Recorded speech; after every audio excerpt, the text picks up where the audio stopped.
Now, the second move of that triple threat situation is called a crossover. And the crossover is strictly just a change of direction. And let me show you exactly the way it should be done.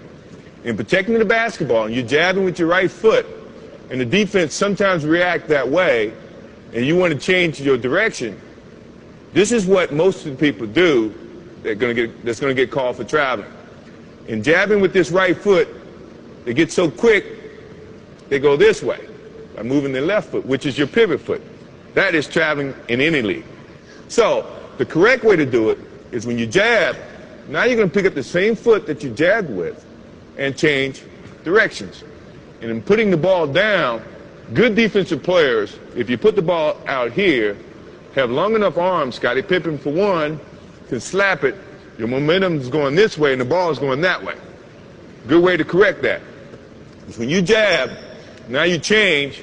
If you put the ball here, you got protection from your right leg.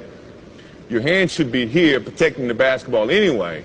So now the only way the defense can get to that ball is to go through your arms, go through your legs. 9 times out of 10, it's going to be a foul. I say 9 times out of 10 because I could get away with it. But I don't play anymore, so you don't have to worry about that. So, jab step, change the direction this way, putting the ball inside your legs. Now, the good thing about an offensive player is you got to be able to go both ways. If you go one way, now you're limiting your options. The defense is going to read that, and then they become more, I guess, have the advantage to try to limit your options. As an offensive player, you never want to limit your options. So when you're working on that move to do it this way, also do it that way. So now you can have 2 options. If my man is taking a defensive stance, the thing that I'm looking at right now is he's playing parallel. So now he's playing me to go either way, which is good. Which it also, to me, means all I have to do is give him a nice little fake this way. He's going to think and feel that that's the way I'm going. My change of direction is a little bit better to use when you see a guy with the parallel stance. Mainly because he doesn't know where you're going. So now you have so many options, you just try to use as many options as you can. Now, if he had his right foot forward, that to me is saying, now he wants you to go this way.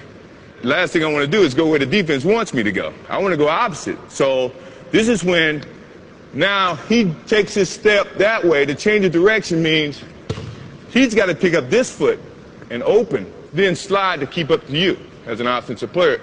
That takes more time than you taking that crossover and driving to the hole. So you have the advantage in that sense. Now, if he has his other foot up, this is what I was telling you about being able to go both ways. Now you can do the same thing and attack it this way. You see what I mean? So now he can't limit your options. So you should look, before you take your stance, look how the defense is playing you, and then decide which is your pivot foot, your right foot or your left foot, and then attack.